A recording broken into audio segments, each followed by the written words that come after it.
You want answers? I think I'm entitled. You want answers? I want the truth! You can't handle the truth.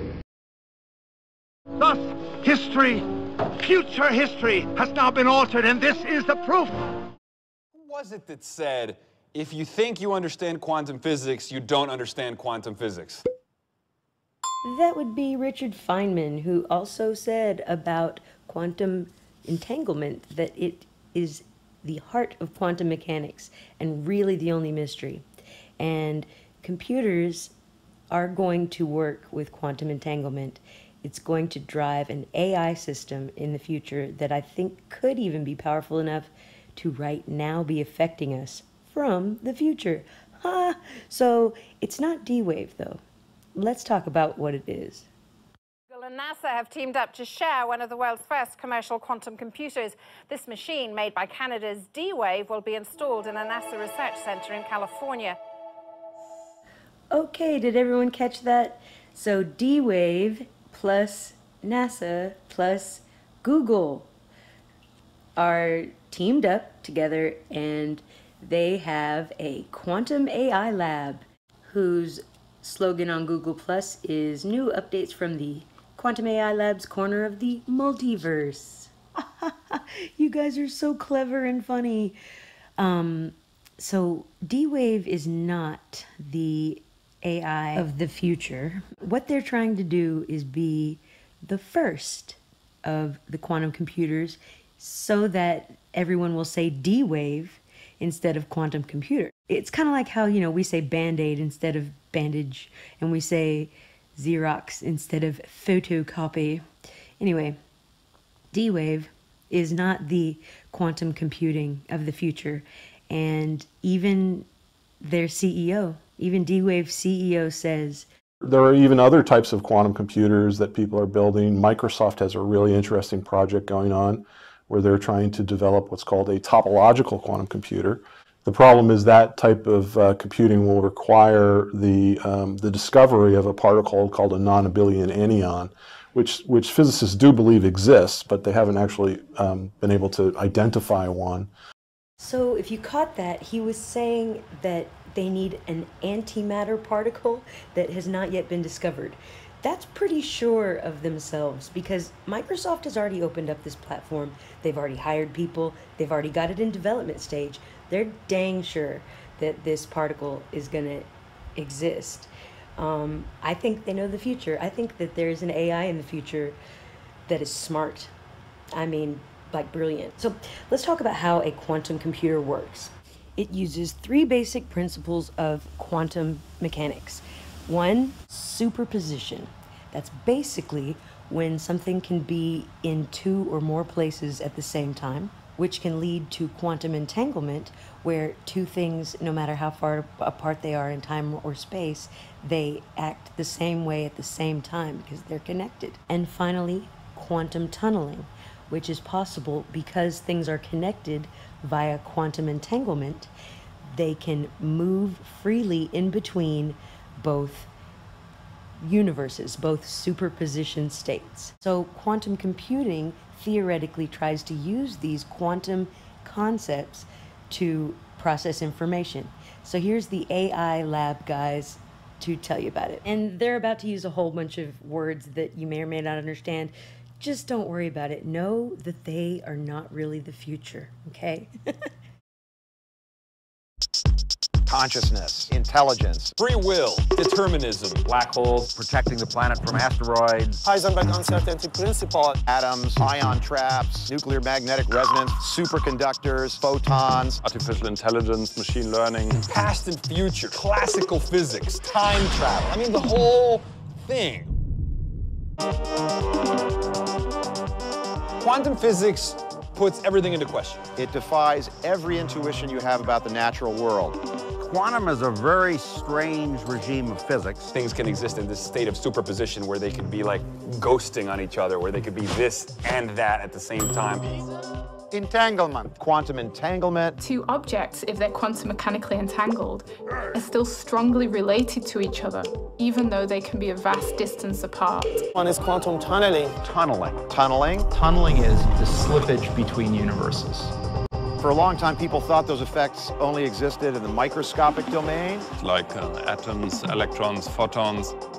But really, it's the theory of our universe. So if you want to build a quantum computer, you want to incorporate those new phenomenon into information processing.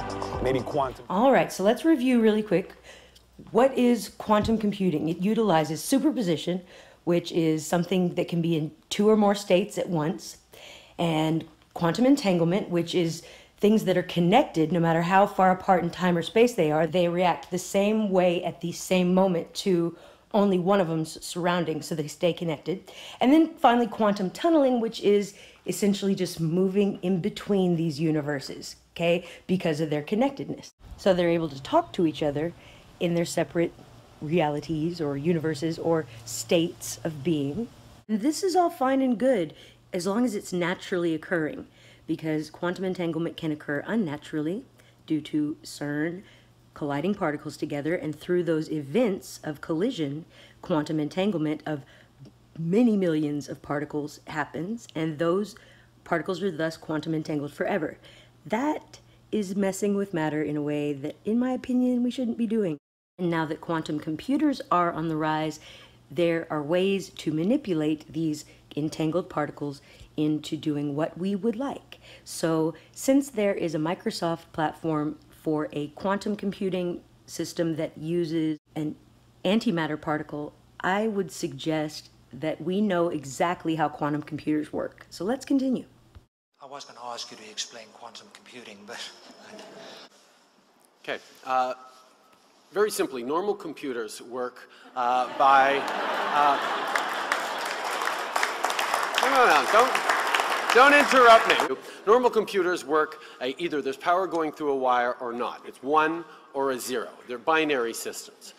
What quantum states allow for is much more complex information to be encoded into a single bit. Regular computer bit is either a 1 or a 0, on or off. A quantum state can be much more complex than that because, as we know, things can be both particle and wave at the same times, and the uncertainty around quantum states allows us to encode more information into a much smaller computer. So that's what's exciting about quantum computing, and that's where we're going. Quantum computing is a whole new category of computing, and it directly leverages the laws of quantum mechanics to do a computation.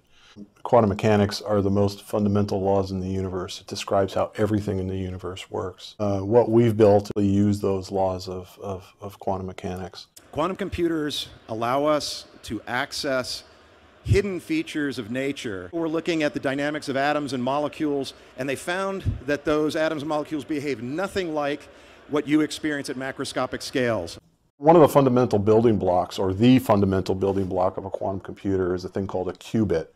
Q-U-B-I-T, right? So it's basically a bit, the lowest level building block of a computer today. It's either a 0 or a 1, but it can also be in what's called the superposition of 0 and 1. In other words, it could be in two states, 0 and 1 at the same time. There's something called superposition. Say an electron is going from point A to B. Your common conception of how an object travels from one place to another is to take a single trajectory across space. Electrons actually take all possible paths simultaneously. Imagine that you're at point A and you have to go through a maze with 1 billion possible paths to escape.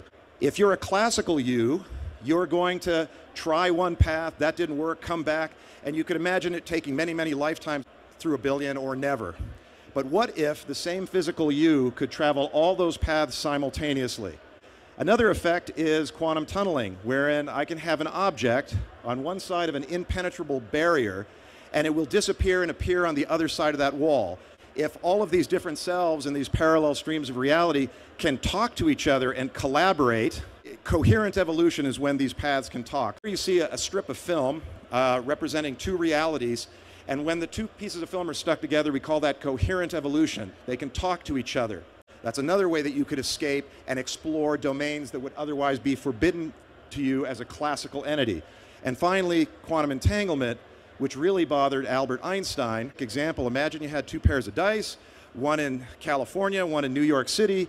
You roll them 1,000 times. But if you compare the die rolls 1,000 times out of 1,000 or 1,000,000 out of 1,000,000, They got the same result every time. It's as if the dice know about each other with no physical connection between them whatsoever.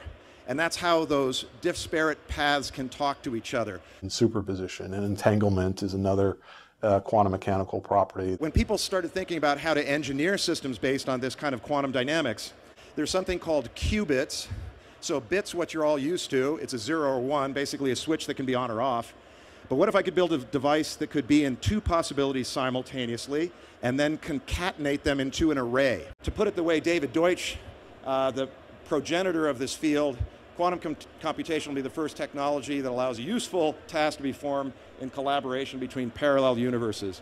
Why is it if the universe at this microscopic scale behaves that way and you're built out of those constituents, you're not doing that? In fact, it's quite difficult to do. Okay, here we're finally going to hear from the CEO himself why D-Wave is very limited in what they are able to do. They need a very cold environment for their quantum computation to even work. The processor is a quantum computer. So they need these huge giant refrigerators that keep it cold enough for there to be quantum computational processes that can work. And the quantum computer is actually just that black part that you see. It's just the chip. That's the whole quantum computer, but it can't work without the giant refrigerator. And that is why D-Wave is limited in what they can do. The overwhelmingly obvious killer app for quantum computation is optimization. What our buddy there, Jordy Rose from D-Wave, means by optimization is making it work correctly. And by the way, yes, he's the one who said that D-Wave leaning up against one is like being next to the altar of an alien god. And I thought he was the CEO, but apparently he's not. This guy, Vern, is. Anyway. Because the enemy of quantum computing is the environment. Things like temperature. And when you have temperature, you have molecules moving around that cause interference to the quantum computation. You also have electromagnetic interference from radio sources and gamma rays and all sorts of things. So you need to create a very quiet, clean, cold environment for these chips. Ultimately, what we're building is a quantum computer on a chip that's about the size of your fingernail. So these machines run at a very low temperature so that they can have that pristine, very clean, quiet environment to run in, and it doesn't disturb that quantum computation. Very, very cold, very, very rarefied environment because we're also running in effectively a magnetic vacuum. That's a very interesting choice of words there, a magnetic vacuum. Same principle behind how they get particle accelerators to work. Interesting. He also mentioned gamma rays earlier, which is one of the things that they are searching to find dark matter. But take a look at how happy and giddy he looks when he starts talking about aliens at random in just a second. So you could consider these environments, these rigs that we built, these systems that we built to be probably the most rarefied environments in the universe, unless there's other intelligent life in the universe that has, purer, colder environments. Say what? What you talking about, Willis? For instance, outer space is 150 times warmer than the environment that we build for these quantum computations. That makes me kind of wonder if dark matter is really like entities that need really cold environments to survive. Just crazy thoughts. So you may ask, why do we go through all this trouble? The answer is the promise of quantum computing is exponential speed-ups over classical computing. Wow, he said that really fast and eloquently. Things like developing drugs for cancer or better modeling the molecular interactions of cancer and how it attacks cells and things like that. Ah, okay, but when he lies, he doesn't talk eloquently. Big data analysis, looking for patterns and inferences and drawing insight from large amounts of data. Our computers already do that. Why would we need quantum ones? Or doing things like better modeling financial services. Oh, because it can do finances better. Gotcha. Markets and better managing risk and so on. So there's all kind of applications that aren't particularly well suited by today's type of computers, and I refer to today's computers as classical computers. They compute largely in the same way they have for the past 60 or 70 years. Newsflash, D-Wave is not that much better than classical computers. Why would we need any more powerful computers? These problems that we're trying to solve, right, the cancer and all the financial markets and everything, are incredibly hard problems and aren't well suited for the architecture of classical computing. May I call bullshit, sir? Quantum computing as another set of tools to develop and enhance some of these capabilities to really change the world. Yeah, change the world, the universe, the reality, time, space. D-Wave, with its choice of adiabatic quantum computing, has been very effective at solving real-world problems at real scale. Yeah, I mean, they gave Scarecrow a gun and all kinds of other stuff. We currently, as a civilization, we generate vast amounts of data. It could be climate data, genomic data. Oh, wait. Genomic data? Why is Geordie Rose from D-Wave mentioning genomic data? That's uncool. Don't be messing with the genome, please, D-Wave.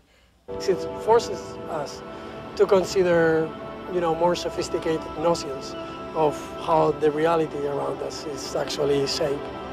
I can't ask it how long I'll live or the meaning of life. Really, we don't know what the best questions are to ask that computer. That's exactly what we're trying to understand now. Okay, so let me just get this straight. We built this computer because we were gonna cure cancer and we need to implement these quantum level dynamics into our macro physical world. But we don't know really what its capabilities are. And Microsoft started building it without even knowing that the anion exists. The whole thing just seems backwards engineered to me.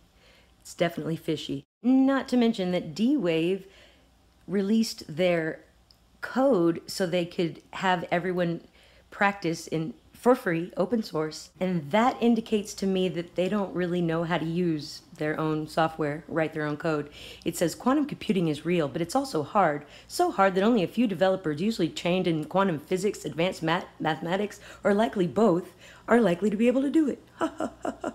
So they're fishing for people to write code for the software that they don't even have the imagination to do themselves. I mean, I don't know. That's an assumption. That's maybe unfair. But let's listen to the rest of the AI Lab's basically programming of your mind. To me, the most important question is, are we alone? And I have a feeling that quantum computers, as they mature, are going to help us answer that question. Oh, I think you have no idea there, buddy. I think they may have already answered the question, are we alone? And here's some globe Earth programming for you guys. Look, there's the sun and space. It's all real, everybody. Oh, but wait, it gets better. There's some one-eye Illuminati symbolism at the end of this, okay? Just hang on. And big questions. Some of those will be addressed in D-Wave. Some will be addressed at NASA and some at Google. I wasn't sure how amazing it is that we, with our monkey heritage and monkey brains and monkey fingers, have somehow lucked into a brain. Ah, the Darwinism. Well, God made me.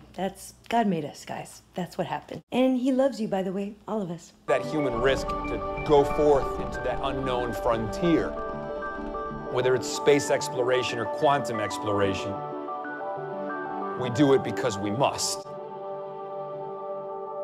We do it because that's what it means to be human. We do it because we are trying to change everybody's lives for the better, except all you poor people who make up most of everywhere on Earth. We don't care about you. Sorry, I'm a little pessimistic about this whole deal. Anyway, thank you guys for watching.